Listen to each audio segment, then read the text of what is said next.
segment that he had on his file contributed to some of that. Certainly, I'm sure there's a lot of other people too, but the importance of that segment and maintaining some of those different segments and who you could go to, so ought to be part of your business plan. And then overall, the diversification. I'm sure you're shipping rags and doing other things that way so that it diversifies your revenue streams in that. But in the customer segment, diversifying so that you're picking up more customers along the way as well. And the idea of a multi-sided platform that you're reaching out on the different sides to different people and addressing the different needs that are there. The importance of maintaining the customer relationship. What type of relationship does each of our customer segments expect us to establish and maintain with them? And to have some goals in that area. So, for that person coming in the thrift store, they want to bargain, they want to be able to find what they want to be able to find, and to know that expectations from them, and to learn from that. Which ones have we established relationships with? I enjoy the information from the Association of Christian Thrift Stores Zoom meeting, and just some of the discussion there about how different stores are looking at establishing a better relationship with different customers and having that frequent flyer or frequent buyer kind of relationship, and offering them notification of sales or whatever else that may be. So just establishing that relationship that much more. It was interesting that the one woman from Fresno was thinking about establishing a membership like Costco or Sam's or BJ's, yeah, all of the big ones. So looking at some of those different things. And there we could go back to the lean startup. How can she test that segment to build that and see, and then pivot because she finds out some things that aren't working on it, test it that way. How are they integrated with the rest of our business model, those customers? A key part of, and thrift stores are the easiest one to go to since they're the most common, is integrated with our financial donors to a certain extent, because those financial donors are going to be likely to donate us clothing and furniture and things of that sort. And that's the product that we need to continue to do our thrift stores. So since those people are already set up to donate to us, how can we integrate that in letting them know that some of those things are available? So that whole service, and the fact of, with the customer relationship, how costly are they?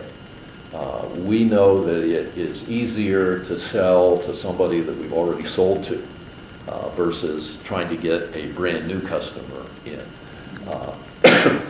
City Vision University, going to rescue missions that already has sent students to us, we get more students normally from that because they've had the track record, they understand things, versus going to a rescue mission for the first time. It takes 6, 7, 8 months, 2, 3 years maybe before they understand and can get involved in some of the situations. So how costly is that customer, and where is the best relationship? And so there's different examples to look at there of personal assistance that we provide, self-service, automated services. In automated services, I don't know, you do truck pickups, correct? Have you automated that with online things that they can set up? We tested it a couple times, and we always didn't go back. Okay. So don't give up. Some people have gotten successful at it, so maybe it's that building and testing and pivoting additional We never have times. our own, we tend to hire, two times we've hired a third party.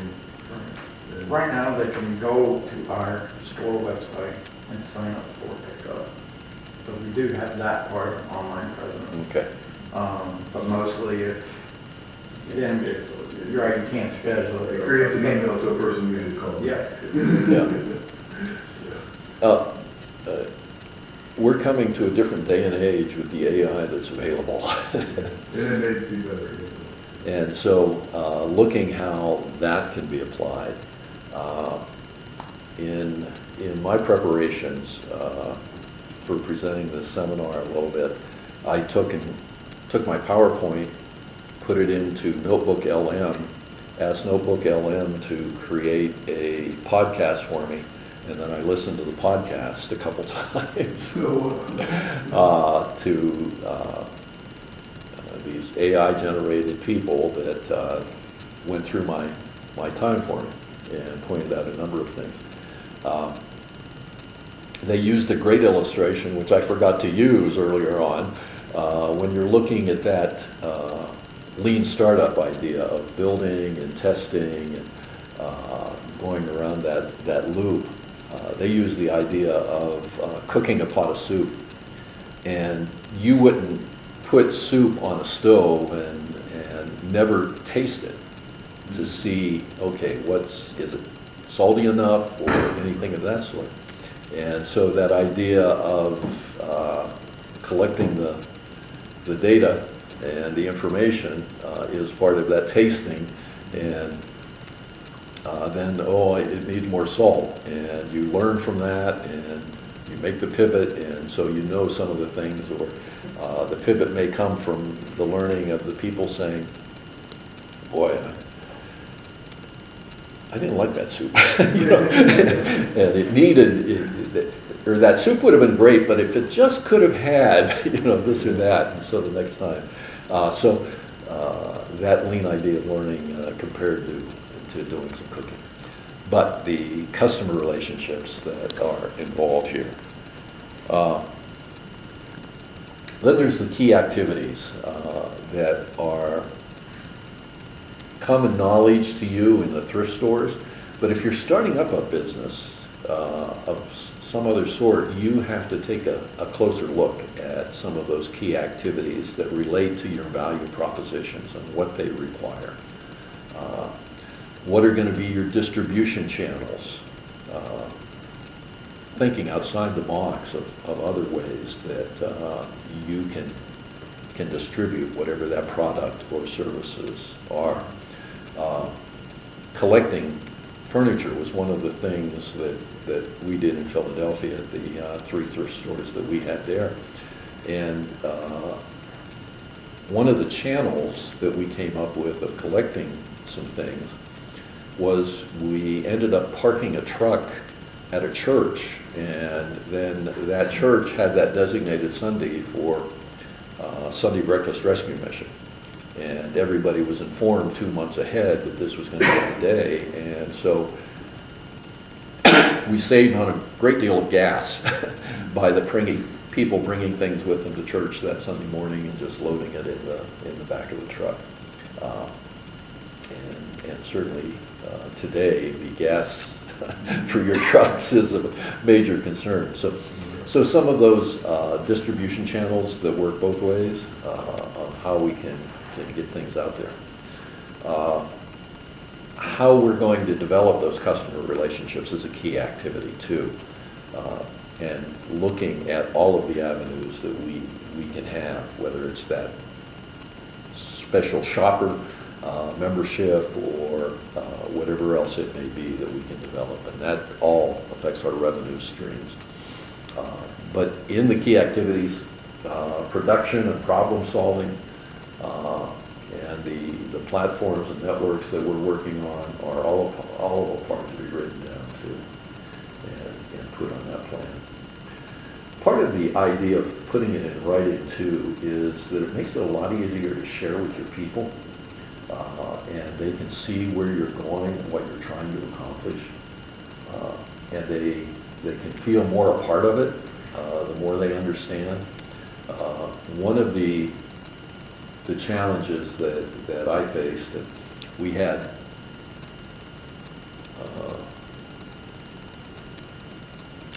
4 distributed sites in Philadelphia. And so we were dealing with Philadelphia County, Bucks County, Delaware County, and Montgomery County. And it could be any place from 20 minutes to 45 minutes to get to our other sites. And the staff communication and understanding and having the information was always a task. And so if I had some of the things in writing, it provided that much more of a handle to get to some of those different people on the distributed sites. So you just have to hope they read it as well, too, and sometimes they don't do that, I know. And then the key resources. What key resources do our value propositions require? Require some sort of space if you're going to have a thrift store. You're going to require phones if you're going to have a temporary service. You're going to require computers and software to track some of those different things. And so there's a number of key resources. And we're back to our distribution channels and customer relationships again in our key resources, because I'll go back again, that key resource of being able to mail out to those people when you were opening a new store, having that channel and customer relationship certainly helped and provided a revenue stream there. And in that type of resources, considering all of the physical and also considering the intellectual, you may not have to deal with many brands and patents or copyrights, although maybe if you're dealing with a coffee, you have to watch some things there, and you may want to get some sort of a brand patent with that. But the data and the trust and the understanding, you've got to build that trust, and that's an important resource to have. If somebody's trusting you, that goes a long way in developing that relationship with them. And then there's the key partners. Who are our key partners in this? Who are our key suppliers? How are we going to keep that flow of materials coming, and how can we develop that further? What key resources are we acquiring from our partners? And then which activities do partners perform? Helping us to optimize, to reduce risk, and the acquisition of different resources as well. So the key partners. And then all of that comes down to one of the most important, our revenue streams. We have to figure out what our revenue streams are going to be. In establishing a consulting and LLC firms, I had to figure out, okay, what was going to be my pricing for that. And it came to looking at the cost valuation and the value valuation. I wanted to be providing something of value that was not going to cost nonprofits too much, because I wanted to have that ministry. And so I was looking at more the value side than I was concerned about the cost side and having a higher income on that. But looking at that, what are customers willing to pay? What do they currently pay? And seeing that from others, how would they prefer to pay? Again, in talking with Rob, I think your thrift stores are up to like 60% buying by credit cards. So that's one of the costs of doing business these days, and looking at that.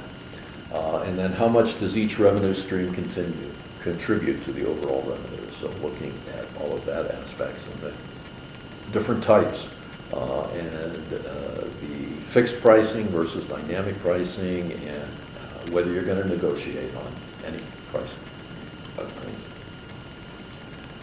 And then there's the cost structures, which become so important to lay those out.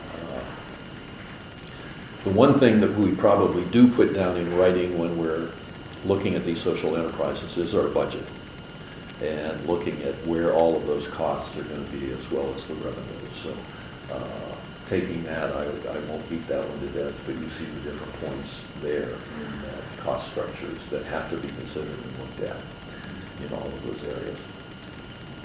Well, these are some of those resources and references that I mentioned that are listed, along with the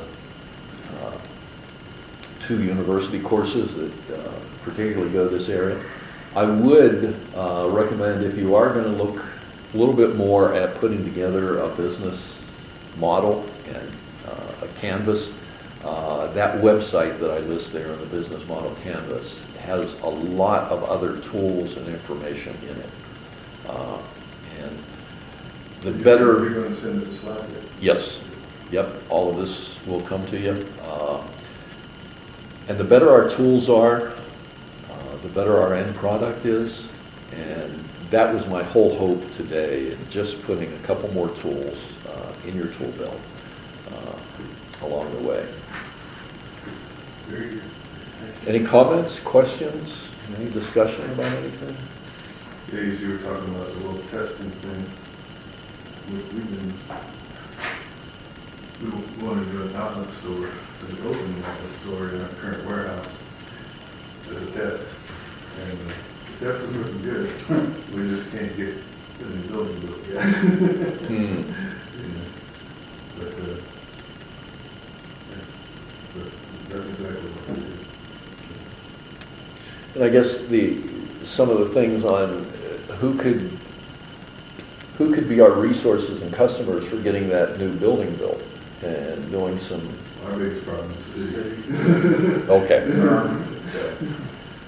I think if we went there and asked for permission to cut our grass, But still trying to put together like the right engineer and the right architect who can think of ways that we can still put buildings like this new one did. The new architect was hired with 3 different zones on this one property. Often that's the problem. I spend hundreds of thousands of dollars where that's the way that town keeps you out. They make it difficult to get in. Yeah. With a corporation, you have to have planners and all kinds of Yeah, things. well, he came with an idea in Raleigh, so one time there was 2 rezonings, and we put one building on both, and there's an imaginary line in the building, and it fits the zoning, so we called Durham, and she's like, yeah, we can do that here. So we put put an outlet 2 store in, where the outlet store would fit, in the warehouse, where the warehouse, it's all in the building. where That's what we wanted to do. Or we never got that option. One zone industrial, another one like zone commercial. Yeah. And then residential. One thing I learned actually, you want to try and fly under the radar. And so what you want is to have the community say, it's good, we want it. And so what I discovered for a rescue mission, the way around it in New Jersey was, a church had approval for all kinds of stuff. And so I started what was called a hospitality room, where you could sleep 14 people for 14 consecutive days in the church. And you didn't need any approvals, because the church could do it. Yeah. You just had to recruit a church. Yeah, we don't have to have any approvals on this new plan, other than you get your permit. Yeah. That's everything else. We're trying to fit in the lines with What do you? Instead of going this way, but now we're gonna go this way. But business plan starts with that kind of stuff. You're gonna say, okay, where are the obstacles? Yeah. What are the obstacles? How do we solve those problems? And what resources, like a more knowledgeable architect, can we bring to bear on those? Those are key points. It's really engineering, so it's not architect. Okay, engineering. Oh, The first engineering firm. we get 3 different answers, and we were all confused. Yeah. And then you then put a drawing up, and then one of us was, I thought you said we couldn't do it. Oh, right. Okay, that's not good. And in this presentation, to get through all of the materials, I neglected the most important part, and that is to bathe it all in prayer. And to ask the Lord's direction in each part of that. And the divine appointments that only He can make for an engineer or whoever else it may be. For me, it was one thing comes to mind that was a divine appointment, that we had a volunteer, and that volunteer came in and just helped to serve meals. You know, that's something that a lot of us do all of the time. Well, that volunteer was the son of a head of a foundation, and that son went home and was saying, man, I had this great experience serving a meal down there. Well, lo and behold, the foundation said, we'd like to talk to you, which produced a initial check of $10,000. And so there's divine appointments, and the resources and the problem solving of things the Lord can put together. And so please don't neglect that very important step that I should have put on a slide in a more primary manner. So. Well, thank you all so much. I appreciate your input.